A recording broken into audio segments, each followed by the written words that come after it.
जीवन में एक ऐसा क्षण आता है जब मनुष्य समझता है कि सिर्फ प्रयास पर्याप्त नहीं, किसी उच्च शक्ति का स्पर्श जरूरी है।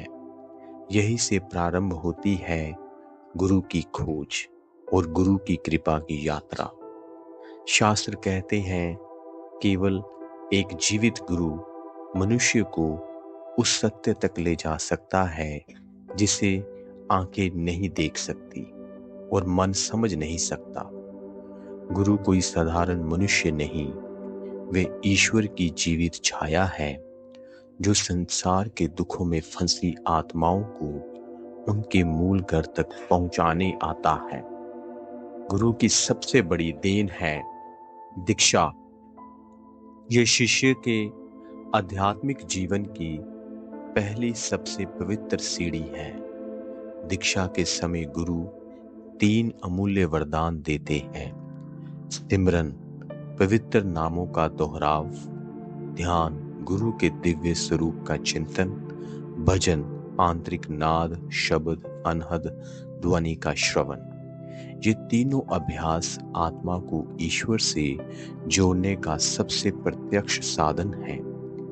गुरु द्वारा दिया गया नाम साधारण शब्द नहीं होता, ये वह शक्ति है जो जन्मों के संचित कर्मों को जला देती है।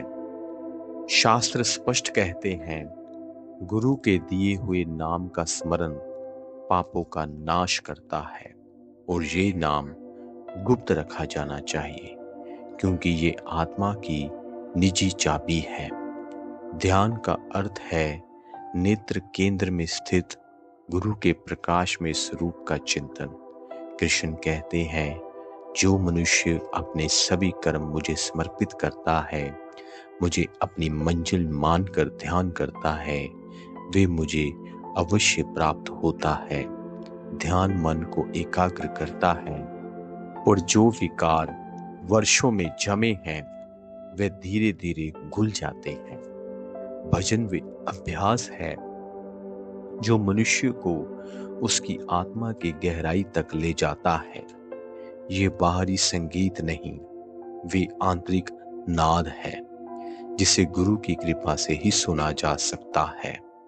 गुरु गीता कहती है, नाम की सर्वोच्च अवस्था गुरु द्वारा ही प्रकट होती है। आत्मिक यात्रा तभी आगे बढ़ती है जब गुरु शिष्य को दिव्य चक्षु देते हैं, वह दृष्टि जिससे आत्मा प्रकाश को देख सके। कृष्ण अर्जुन से कहते हैं, तुम मुझे इन मानव नेत्रों से नहीं देख सकते, मैं तुम्हें दिव्य नेत्र देता हूं। ना वेद, ना तपस्या, ना यज्ञ, कोई भी ये दृष्टि नहीं दे सकता। ये केवल गुरु की कृपा से मिलता है। सच्चा गुरु शिष्य को हर कदम पर सुरक्षित रखता है और जब अंतिम क्षण आता है, जब दुनिया, शरीर, सांस सब छूट जाता है, तब शास्त्र कहते हैं, धन, परिवार, शक्ति, मृत्यु के समय इनका कोई सहारा नहीं, केवल गुरु ही आत्मा को पार ले जाता है। गुरु की कृपा का वर्णन शब्दों में नहीं किया जा सकता। वे सहायता, वे मार्गदर्शन, वे सुरक्षा, प्रेम और वे अनंत करुणा मानव मन की सीमा से परे हैं। गुरु केवल मार्ग नहीं दिखाते, वही मार्ग है, वही प्रकाश है, वही परम मंजिल है। जो गुरु को पकड़ लेता है, उसे ईश्वर तक पहुंचने से कोई रोक नहीं सकता।